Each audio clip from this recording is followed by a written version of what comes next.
Okay, we're given an equation y equals 1.25x cubed plus 2.75. We're also given the rate of change as x is changing with respect to time. So dx dt equals zero point 0.6. Our goal is to find dy dt when we're given an x value of 2. So let's go ahead and implicitly differentiate this. So as we get going, we're going to go, the derivative of y is just going to be 1, but then we want to include dy dt as we're differentiating with respect to time. On the right-hand side, what we're going to do is we're going to differentiate here using the power rule.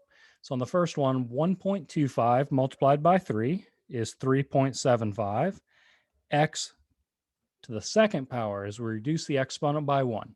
But in that case, we just took the derivative of x with respect to time. So we also want to include a dx dt sitting next to it. And then when we take the derivative of 2.75, that's a constant, so its derivative is going to be 0. All right, from here, all we have to do is plug in the values that we're given. So we're trying to find dy dt. We'll leave that on the left-hand side by itself. So we have 3.75. Instead of x, we're going to replace that with 2 squared because the x was squared. And then dx dt we can replace with 0.6. And I'm going to leave off the plus 0 at the end.